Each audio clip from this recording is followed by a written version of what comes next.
የዘመካባት የሴሰር ያኔና ዳብሳረጋ የዳዊት መሰንቆ የሰለሞን አክሊል አንቺ ነሽ። የታጠረ ተክል የተዘጋጀ ውሃ ጉድጓድ አንቺ ነሽ። የኤልያስ የወርቅ መሶብ የይስሐቅ አንቺ ነሽ። ኢሳይያስ ከድንግልና ጋር የተናገረ ዳንኤልም የዓለም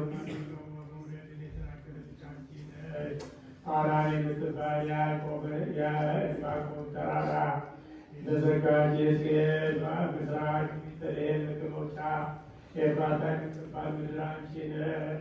የሲኖዶስ ጸዮ ጤናውን ቁስል የምታድን የዘካርያስ ደስታው የሚክያስ ንጽሕት አዳራሽ አንቺ ነሽ። ድንግል ሆይ የነቢያት ትንቢትና ምሳሌ የሐዋርያት መቅደሳቸው የሰማዕታት እናታቸው የመላእክት እህታቸው አንቺ ነሽ። በመዓልትና በሌሊት በበሮች ባደጅ የሚጠኑ የጎልማሶች የደናግል የመነኮሳት መመኪያቸው አንቺ ነሽ።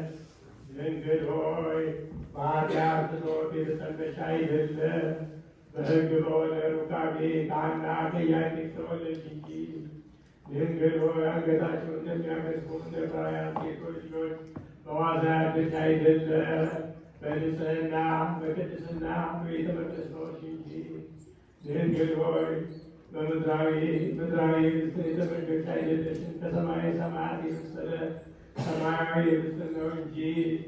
ድንግል ሆይ ምድራዊ መጠጥ የተጠጣሽ አይደለሽም ከሰማይ ሰማያት የተቀዳ ሰማያዊ መጠጥ ነው እንጂ። ድንግል ሆይ ከአንቺ አስቀድሞ ከአንቺ በኋላ እንዳሉ ሴቶች እድፍ የምታውቂ አይደለሽም በንጽሕና በቅድስና ያጌጥሽ ነሽ እንጂ። ድንግል ሆይ የሚያታልሉ ጎልማሶች ያረጋጉሽ አይደለሽም የሰማይ መላእክት ጎበኙሽ እንጂ። እንደተነገረ የካህናትና የካህናት አለቆች አመሰገኑሽ እንጂ።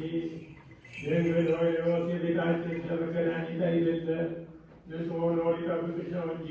ይህም ስለሆነ እርሱ ቅዱ እግዚአብሔር አብ በጸናሽ ባየ ጊዜ ስሙ ገብርኤል የሚባል ብርሃናዊ መልአኩ ወደ አንቺ ላከ። መንፈስ ቅዱስ በላይሽ ሲመጣ የልዑል ኃይል ይጋርድሻል አለ። ከአባቱ አጠገብ ሳይለይ ቃል ወደ አንቺ መጣ።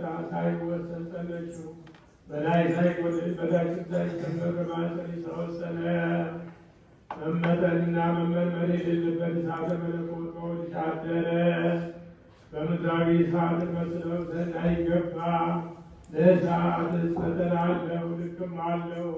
መለኮት ግን ይህን ያህላል ይህንን ይመስላል ሊባል አይቻልም። ለመለኮት እንደ ፀሐይና እንደ ጨረቃ ክብር እንደ ሰው መጠን ያለው አይደለም፣ ድንቅ ነው እንጂ። የሰው ሕሊና የመላእክት አእምሮ በማይደርስበት በአርያም የሚኖር ነው እንጂ። ለመለኮት ወድና ቁመት ላይና ታች ግራና ቀኝ ያለው አይደለም፣ በሁሉ የመላ ነው እንጂ። ለመለኮት የሚዘረጋበትና የሚሰበሰብበት ያለው አይደለም፣ ግዛቱ በአገሩ ሁሉ ነው እንጂ። ለመለኮት በላይ ጠፈር በታች መሰረት ያለው አይደለም፣ ጠፈሩ እርሱ መሰረቱ እርሱ ነው እንጂ። ለመለኮት ከምድር ከውስጧ የሆነው ያነሳ ዘንድ ማጎንበስ ራስን ዝቅ ማድረግ ያለበት አይደለም። ለጴጥሮስ እንዳሳየው ሁሉ በእጁ የተያዘ ነው እንጂ። ለመለኮት በሚታይ ገንዘብ በሚወሰን ገንዘብ ደረትና ፊት የኋላም ጀርባ ያለው አይደለም። በነደ እሳት የተሸፈነ ነው እንጂ። ነደ እሳት ግን ንጹሕ ነው። መለኮት ንጹሕና ጽሩይ ብሩህም ነው።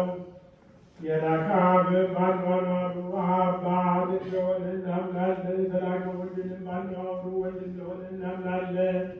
ማያዊ መንፈስ ቅዱስን ባኗኗሩ መንፈስ ቅዱስ እንደሆነ እናምናለን።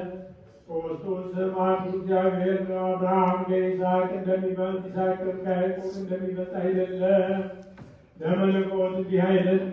አብ ከልጁ አይበልጥም፣ ወልድም ከመንፈስ ቅዱስ አይበልጥም፣ መንፈስ ቅዱስም ከወልድ አያንስም፣ ወልድም ከአባቱ አያንስም። አብርሃም በፍጥረት ሥርዓት ይስሐቅን እንደሚመስል ይስሐቅም ያዕቆብን እንደሚያስሩ አይደለም። መለኮት እንዲህ አይደለም። አባት በመሆን አብ ልጁን አያስርም፣ ወልድም ልጅ በመሆን አይበልጥም፣ መንፈስ ቅዱስም ትክክል ነው። መለኮትስ ግን አብ ወልድ መንፈስ ቅዱስ ነው። አንድ አምላክ፣ አንዲት መንግሥት፣ አንዲት ስልጣን፣ አንዲት አገዛዝ ነው። አብ ወልድ መንፈስ ቅዱስ ያስባሉ። አብ ወልድ መንፈስ ቅዱስ ይናገራሉ። አብ ወልድ መንፈስ ቅዱስ ይወዳሉ። አብ ወልድ መንፈስ ቅዱስ ይመክራሉ። አብ ወልድ መንፈስ ቅዱስ ይናገራሉ። አብ ወልድ መንፈስ ቅዱስ ይፈጽማሉ። አብ ወልድ መንፈስ ቅዱስ ይሰራሉ። አብ ወልድ መንፈስ ቅዱስ ያስማማሉ። አብ ወልድ መንፈስ ቅዱስ ያከናውናሉ። አብ ወልድ መንፈስ ቅዱስ ይልካሉ። አብ ወልድ መንፈስ ቅዱስ ያሰለጥናሉ። አብ ወልድ መንፈስ ቅዱስ ምስክር ይሆናሉ። አብ ወልድ መንፈስ ቅዱስ ሰውን ይስባሉ። አብ ወልድ መንፈስ ቅዱስ ያደርጋሉ። አብ ወልድ መንፈስ ቅዱስ ይመክራሉ። አብ ወልድ መንፈስ ቅዱስ ያነጻሉ። አብ ወልድ መንፈስ ቅዱስ ያጸናሉ። አብ ወልድ መንፈስ ቅዱስ ያከብራሉ። አብ ወልድ መንፈስ ቅዱስ ያጸናሉ። አብ ወልድ መንፈስ ቅዱስ ያስቸክራሉ። አብ ወልድ መንፈስ ቅዱስ ያስተምራሉ። አብ ወልድ መንፈስ ቅዱስ ይጋርዳሉ። አብ ወልድ መንፈስ ቅዱስ ያለቅሳሉ። አብ ወልድ መንፈስ ቅዱስ ባለሟል ያደርጋሉ። አብ ወልድ መንፈስ ቅዱስ ይቀመጣሉ። አብ ወልድ መንፈስ ቅዱስ ይፈርዳሉ። አብ ወልድ መንፈስ ቅዱስ ይመረምራሉ። እንዲህ እናምናለን፣ እንዲህም እንታምናለን። አንድነትን ሳንለይ የተለየ እንዳይሆን የተቀላቀለ እንዳይሆን እንለይ። እንደ አብርሃምና እንደ ይስሐቅ እንደ ያዕቆብም ሦስት የምንል አይደለም። በግልጽ ሦስት ሲሆን አንድ ነው እንጂ ከፍጥረት ሁሉ እንደሚቀድም እንደ አዳም አንድ የምንል አይደለም። በባህሪ አንድ ሲሆን ሦስት ነው እንላለን እንጂ ክፉዎች አይሁድን ባለማወቃቸው የእግዚአብሔር ገጽና አካል አንድ ነው የሚሉ በደለኞቹና የእስማኤል ወገኖችንም እነሆ እንሰማቸዋለን። ልቦናቸውን ያሳወሩ ናቸው። አምላኮቻቸው ብዙ አጋንንቶቻቸው ብዙ የሆኑ በጣዖት የሚያመልኩ አረማውያን እነሆ እናያቸዋለን። እኛ ግን በጎ ጎዳና የሚያስተምሩትን እንከተላለን። ሐዋርያት እንዲህ እያሉ እንዳስተማሩ አብ ፀሐይ ነው፣ ወልድ ፀሐይ ነው፣ መንፈስ ቅዱስም ፀሐይ ነው። ሁሉ ከሁሉ በላይ የሚሆን አንድ የእውነት ፀሐይ ነው። አብ እሳት ነው፣ ወልድ እሳት ነው፣ መንፈስ ቅዱስም እሳት ነው። በልዕልና ያለ አንድ የሕይወት እሳት ነው። አብ ጎህ ነው፣ ወልድ ጎህ ነው፣ መንፈስ ቅዱስም ጎህ ነው። በብርሃኑ ጸዳት ጨለማ የራቀበት አንድ የጠዋት ጎህ ነው።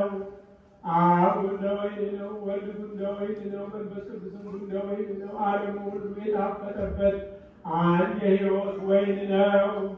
አብ ሐሊብ ነው፣ ወልድ ሐሊብ ነው፣ መንፈስ ቅዱስም ሐሊብ ነው። ጭማሪ የሌለበት አንድ ሐሊብ እሱ ነው። እንዲህ እናምናለን፣ እንዲህም እንታምናለን። የሃይማኖት ጸሎት እንበል።